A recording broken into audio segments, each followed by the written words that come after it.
It's 3:47 in the morning. Interstate 80, west of Cheyenne. February 1979, the heater died outside Omaha 6 hours ago. And somewhere back in Nebraska, you stopped feeling your right foot. There's a thermos of coffee gone cold between the seats, a cigarette burning down to your knuckle, and 41 tons of steel rolling under you at 64 miles an hour. The CB crackles. Some voice you'll never meet warns you about a bear in the median up near Laramie. You key the mic, 10-4. You back off the hammer. Snow comes sideways through the high beams. 1,200 miles to go, 11 hours to do it in.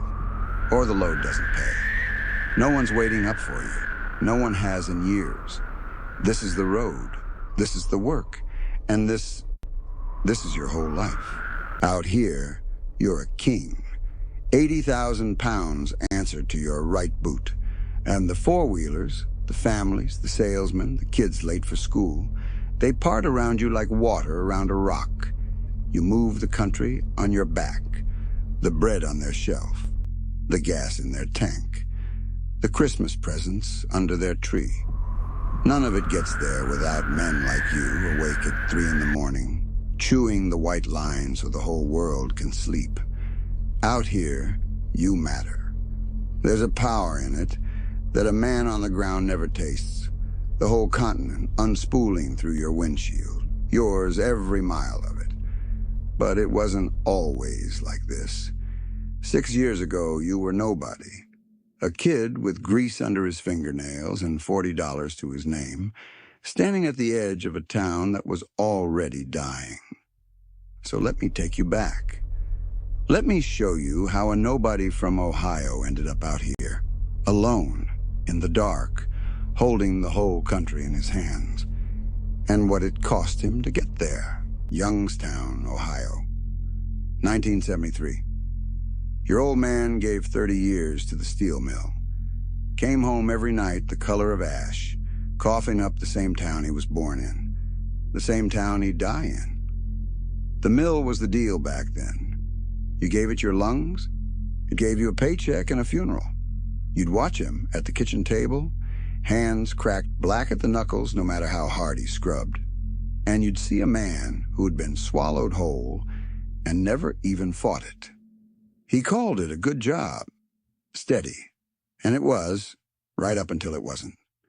Because by 73, the valley was already going cold. Sheet and tube was bleeding men. The orders going overseas, the furnaces banking down one by one, and that orange glow that used to sit over Youngstown every night. The glow you grew up thinking was just the color of the sky, was starting to go dark. Everybody felt it coming. Nobody said it out loud. Your buddies took the jobs that were left and got old at 25, married, mortgaged, finished. You couldn't do it. Every night you'd lie in your boyhood bed and hear it. That long, low moan of a diesel pulling the grade out on Route 422, headed somewhere that wasn't here. And something in your chest would pull toward it. Because that sound wasn't a truck. That sound was a door, and it was standing open. You just had to be crazy enough, or desperate enough to walk through it before it closed. You ran the numbers on a napkin in a truck stop outside Toledo. A company driver, a man who wheels somebody else's rig, hauls somebody else's freight, he makes a living, barely. Punches a clock, takes what they hand him, says thank you, and goes home with a tired back and a thin envelope. But a man who owns his truck, an owner-operator, he's not an employee. He's a one-man business rolling down the interstate at 70 miles an hour. He keeps the whole rate, not a slice of it. 3 times the money, maybe more, on a good run. You sat in that vinyl booth and you did the math twice, 3 times, because it seemed too good to be real. There was just one catch, and it was a mountain, a truck, a real truck, a Kenworth that could pull the Rockies loaded and not blink, cost more money than anyone in your bloodline had ever held at once. $40,000. You didn't have $40,000. You had 40. So you did the only thing a desperate man with a dream and nothing to lose can do. You signed. You put your name on a loan that would take 10 years to pay for a machine you barely knew how to drive, betting your whole life that you were tougher than the debt. And the loan officer slid the papers across the desk and smiled and shook your hand and wished you luck. They always smile. They always wish you luck because they know something about that paper that you won't learn for years. His name was Earl. 1,000,000 miles on his body and one good lung left. The other one he'd left in a diesel cab over 30 winters of cigarettes and cold. He drove for the same outfit that brokered your first loads, and for reasons he never explained, he decided to keep you alive. He didn't have to. Most of the old hands would have let a cocky kid wrap himself around a bridge abutment and called it tuition. But Earl took one look at you white-knuckling that wheel and saw something, maybe himself, 30 years back. And he took you on. He taught you the things that aren't in any manual, the things that keep you breathing. How to read a scale house from a mile out and know by the lights whether the man inside was hungry that day. How to double clutch an old Road Ranger so smooth you could carry a full cup of coffee up through every gear and never spill a drop. How to gear down a 7% grade so you never touch the brakes till the bottom. Because brakes fade, and a faded brake at the top of a mountain is just a long scream with an ending. And how to keep 2 logbooks. The one you showed the Diot, neat, legal, full of rest you never took. And the real one, in your head, that knew you'd been awake 22 hours and had 400 miles left, and a family waiting on the other end who didn't care how tired you were. Kid, he told you one night, crawling down out of the Donner Pass at 2 in the morning with the chains singing, "The road don't care if you're tired. The road don't care about your loan, or your dreams, or your mama. The road don't care about nothing. You respect it every single second, or one day it'll forget you were ever even here. You held your first settlement check like it was still warm off the press. More money than your father cleared in 2 months of breathing steel dust. And right there, in a diner parking lot in Nevada, with the neon buzzing and the lot full of idling giants, the road sank its hooks in you. You didn't feel it go in. You never do. But you were already hers. They started calling you Ohio Kid on Channel 19. And the kid, it turned out, was good. You learned the country the way other men learn a woman's face. Every mood of it, every line. You knew which way stations closed at midnight and which DOT man took his coffee at the Flying J and exactly when.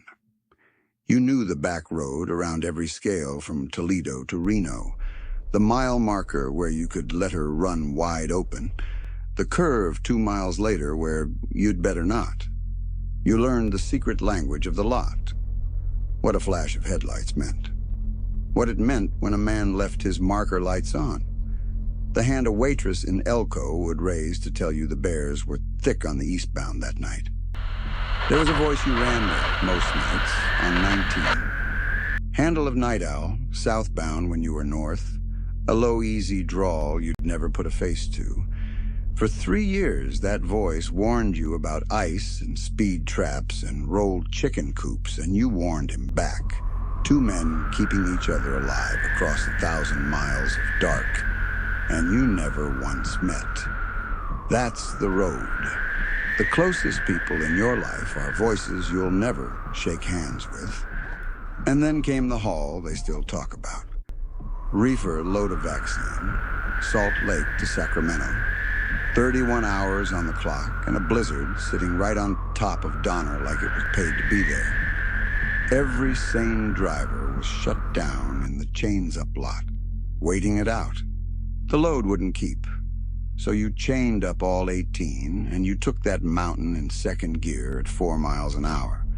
Whiteout, couldn't see the hood, running on Earl's voice in your head and the feel of the rumble, strip under your tires, and you brought it down the far side at dawn with the whole Valley Gold beneath you, and the load still cold.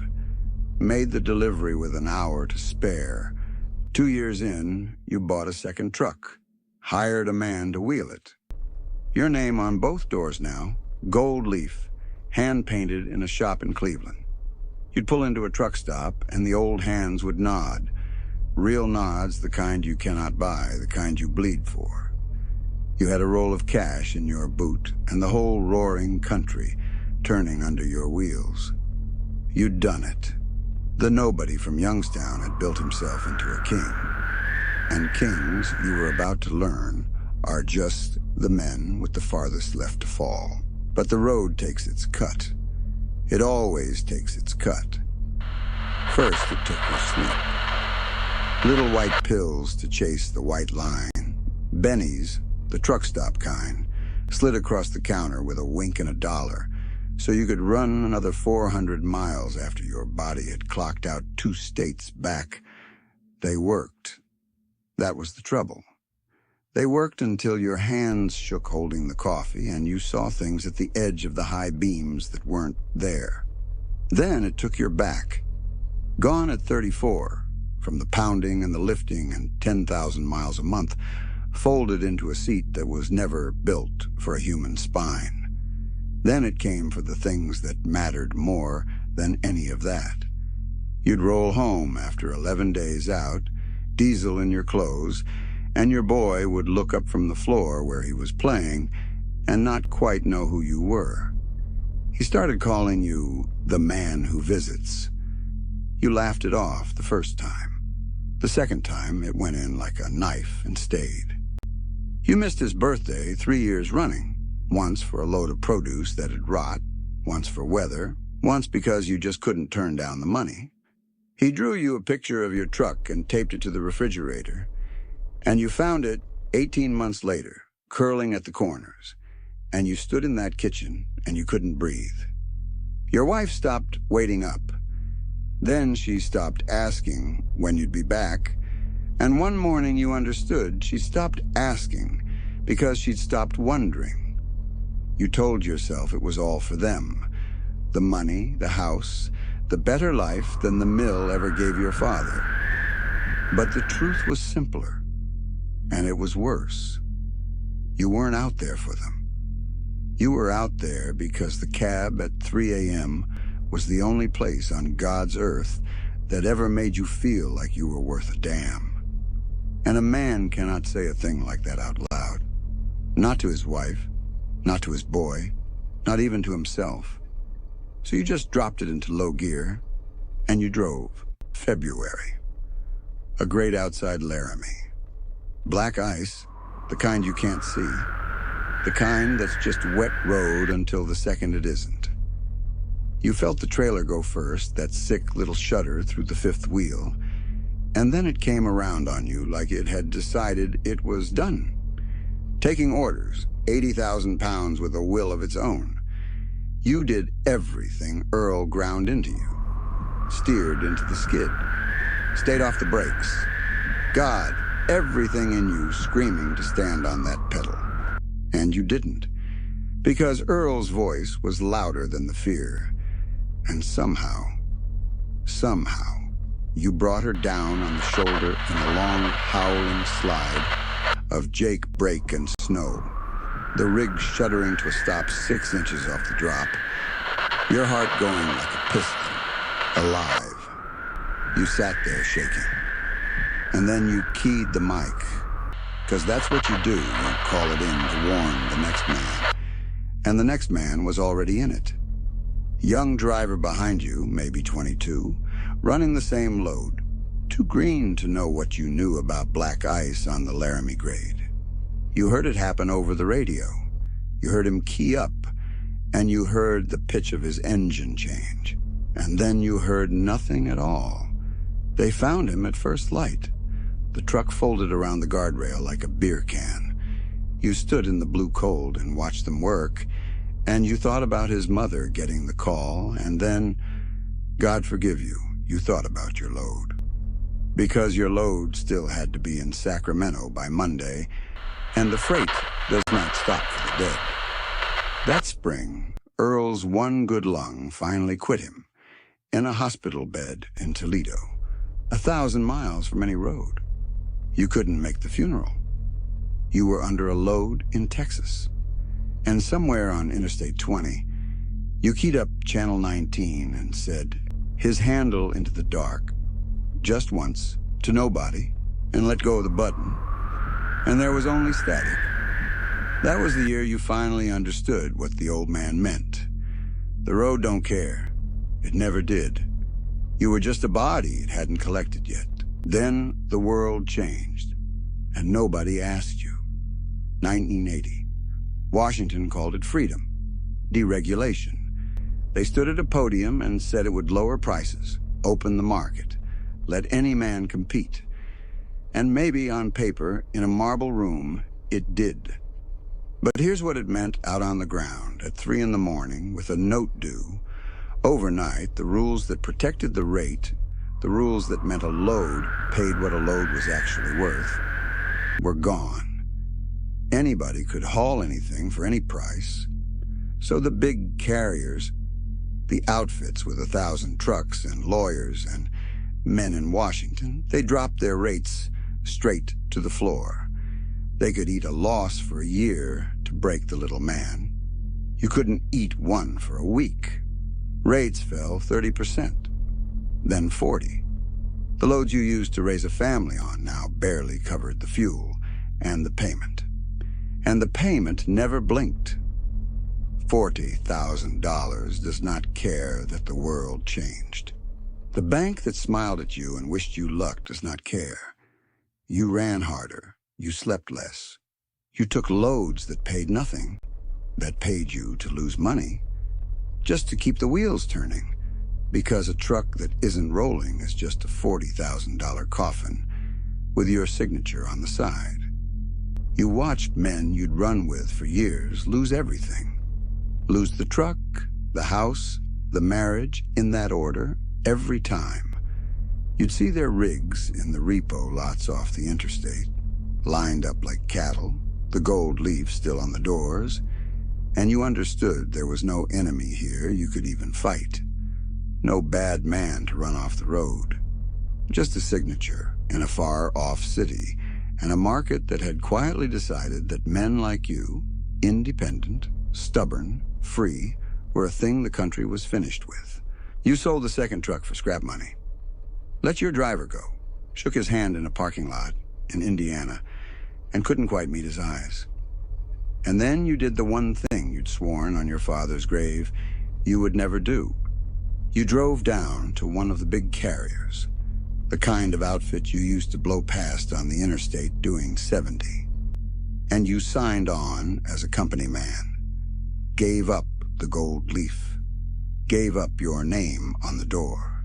Just a number now, in a fleet of 1,000, hauling someone else's freight on someone else's schedule for someone else's profit, dispatched by a kid on a headset who'd never gripped a wheel in anger.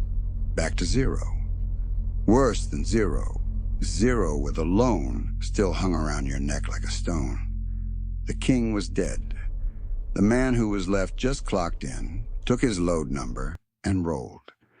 But here's the thing nobody tells you about men like you. You kept going. Of course you did. It was the only thing you ever truly knew how to do. The romance was gone. The freedom was gone.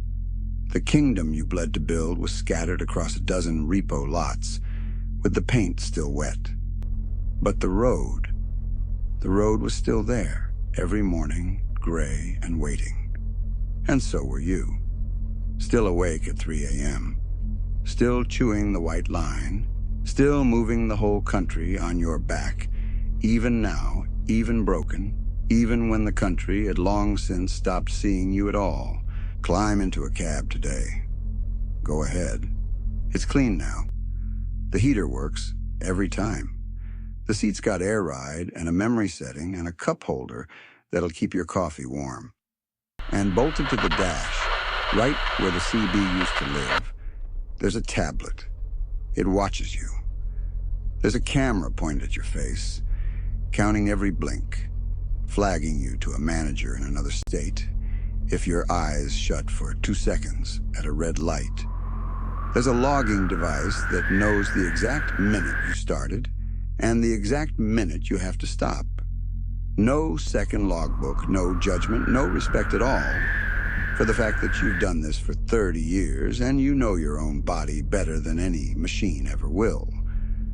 There's an app run by a company in Seattle that has never once touched a steering wheel that sets your rate to the penny, and you take it or you go hungry. And out there on that same Interstate 80, west of Cheyenne, on the very grade where you brought that rig down on the shoulder and lived, they're testing trucks that drive themselves. No driver, no king, no man awake at 3 in the morning holding the country in his hands. Just sensors and software and a great long silence. 'Cause Channel 19 is quiet now. Nobody talks anymore. You can run 1,000 miles of interstate and never once hear another human voice come across the radio. No night owl warning you about the ice. No old hand telling you to slow down and live. Just you and the hum of the tires and the ghosts. You were the last of the cowboys. You just didn't know it yet. So here's the question, friend, and only you can answer it. Was it worth it? All those hard miles, the back that never healed, the boy who called you the man who visits, the friend you said goodbye to with one word into a dead radio, the kingdom you built with your own 2 hands and watched come apart for nothing you ever did wrong. Knowing all of it, every mile, would you do it again? Pausa. You already know that you would, because some men were never built for the mill, or the time clock, or the quiet house with the porch light burning. Some men are only ever truly alive at 3 in the morning, alone, in the dark, with 1,200 miles to go and the whole sleeping country rolling out ahead of them. This was your life, the whole of it. And God help you. You would not trade a single hard mile of it.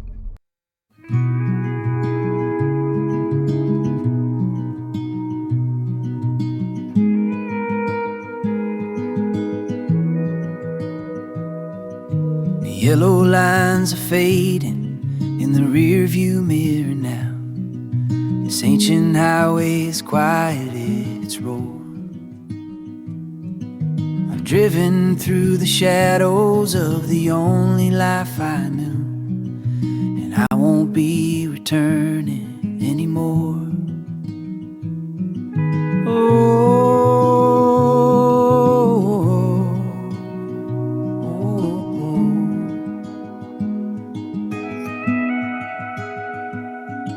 So farewell to the endless sky and dust upon the breeze, to every town that whispered in the night.